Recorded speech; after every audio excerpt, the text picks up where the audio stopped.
নমস্কার প্রিয় দর্শক বন্ধু, আজকে আমরা ভিডিওর মাধ্যমে অঙ্গনওয়াড়ি পরিষেবা প্রকল্পের আওতায় সুবিধাভোগী কারা অর্থাৎ আইসিডিএস যে সেন্টার আছে সেই আইসিডিএস সেন্টার বা অঙ্গনওয়াড়ি সেন্টারে কারা কারা সুবিধা পান বা অঙ্গনওয়াড়ি পরিষেবাগুলির অধীনে কী কী পরিষেবা দেওয়া হয় অর্থাৎ আইসিডিএস সেন্টারগুলি সুবিধা পাওয়া যায় ও যে অঙ্গনওয়াড়ি সেন্টার যে আপনার তৈরি হবে সেই তৈরির কী নিয়ম আছে, কী নির্দেশ আছে, কত জনসংখ্যা হিসাবে একটি অঙ্গনওয়াড়ি তৈরি হয় বা বেশি জনসংখ্যা থাকতে গেলে কতগুলো অঙ্গনওয়াড়ি সেন্টার তৈরি হতে পারে ও সক্ষম অঙ্গনওয়াড়ি কী, এই নিয়ে আমরা আলোচনা করব। দেখব যে নোটিফিকেশানে কী দেওয়া আছে।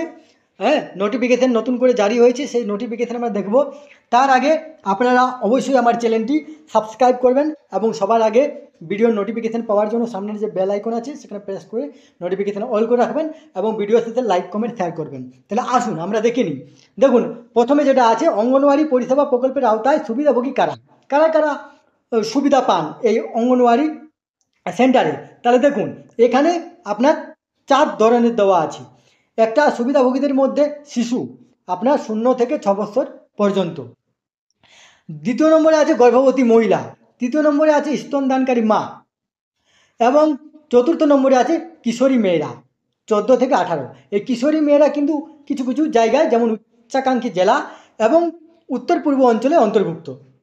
এরপরে দেখুন 2 নম্বরে আছে অঙ্গনওয়াড়ি পরিষেবাগুলির অধীনে কী পরিষেবা দেওয়া হয় অথবা অঙ্গনওয়াড়ি পরিষেবা প্রকল্পের অধীনে কী কী সুবিধা পাওয়া যায়। দেখুন এখানে নোটিফিকেশানে কী দেওয়া আছে, সম্পূরক পুষ্টি, প্রাক বিদ্যালয় শিক্ষা, পুষ্টি ও স্বাস্থ্য শিক্ষা, টিকাদান, স্বাস্থ্য পরীক্ষা এবং রেফারেল পরিষেবা সহ 6টি মূল পরিষেবা দেওয়া হয়। এরপরে দেখুন যে আপনার যে আইসিডিএস বা অঙ্গনওয়াড়ি সেন্টার স্থাপন হবে তার কি আপনার নির্দেশিকা জারি করা আছে। দেখুন, এডাব্লিউসি স্থাপনের জন্য জনসংখ্যার নিয়মগুলি নিম্নরূপ দেওয়া হয়েছে। এখানে দেখুন প্রথমে দেওয়া আছে গ্রামীণ এবং দ্বিতীয় নম্বরে আছে শহর। গ্রামীণ বলতে এখানে আপনার রুরাল এবং শহর বলতে আরবান। তাহলে দেখুন, তাহলে গ্রামে অঙ্গনওয়াড়ি স্থাপনের জন্য আপনাকে জনসংখ্যা হতে হবে 400, শহরে জনসংখ্যা হতে হবে 800। এরপরে যদি কোনো গ্রাম বা শহরে যদি কোনো গ্রামে 800 জন থাকে তাহলে সেখানে 2টি অঙ্গনওয়াড়ি কেন্দ্র স্থাপন হবে, বা কোনো শহরে যদি 1600 জনসংখ্যা থাকে তাহলে 2টি হবে। এরপরে কোনো গ্রামে যদি 1600 জনসংখ্যা থাকে তাহলে সেখানে আপনার 3টি অঙ্গনওয়াড়ি কেন্দ্র স্থাপিত হবে, এবং যদি কোনো শহরে 2400 জনসংখ্যা থাকে তাহলে 3টি হবে। তারপরে 800 গুণে 1টি করে। তো এরপরে আপনার যেমন যে উপজাতি, নদী, মরুভূমি, পাহাড়ি এবং অন্যান্য কঠিন এলাকা, সেইখানে যেগুলা নর্থ ইস্ট আছে, পাহাড়ি এলাকা আছে, সেখানে কি আছে, সেখানে কিন্তু 300 জন আছে মিনিমাম। আপনার গ্রামীণ এলাকায় 300, বিশেষ করে যেগুলো পাহাড়ি অঞ্চল সেখানে তো গ্রামীণ হওয়ার চান্সটা বেশি। তাহলে 300 জনসংখ্যা হতে গেলে একটি অঙ্গনওয়াড়ি হবে, এবং ওই সকল এলাকার মধ্যে যেগুলা একটু শহর আছে, আরবান আছে, সেখানে 1টি। এইখানে দেখুন পিএম যে আছে জনমন এর অধীনে পিভিটিজি এলাকা যেটা আছে সেই এলাকায় কিন্তু 100 জন হতে গেলে একটি অঙ্গনওয়াড়ি কেন্দ্র স্থাপন হবে। এরপরে আমরা চলে আসবো সক্ষম অঙ্গনওয়াড়ি কী।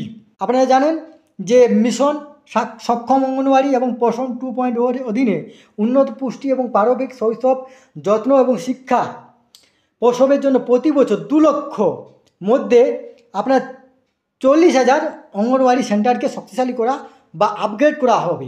সেখানে সেই যে আপগ্রেড হবে সেই অঙ্গনওয়াড়ি কেন্দ্রেতে আপনার এলইডি স্ক্রিন থাকবে, আরও মেশিন থাকবে, স্মার্ট লার্নিং এবং অডিও ভিজুয়াল অ্যাডস, পোষণ, আপনার ভার্টিকাস ইত্যাদি সহ আরও ভালো অবকাঠামো থাকবে। ভারত নেট যেখানেই পাওয়া যায় তার মাধ্যমে ইন্টারনেট ওয়াইফাই সংযোগের ব্যবস্থা করা হবে। তাহলে সক্ষম অঙ্গনওয়াড়ি যেটি যে এই যে আইসিডিএস সেন্টার আছে সেগুলোকে আপগ্রেড করে করা হবে। সেটা আপনার যে 5 বছর যে সময় দেওয়া হয়েছে 2 লক্ষ যে অঙ্গনওয়াড়ি তার মধ্যে 40,000 করে করে, সেই 40,000 করে করে যে সক্ষম অঙ্গনওয়াড়ি কেন্দ্র সেগুলিতে এই সকল সুবিধা থাকবে। এই তথ্যটি আপনাদের সাথে শেয়ার করলাম। সুস্থ থাকবেন, ভালো থাকবেন, ধন্যবাদ।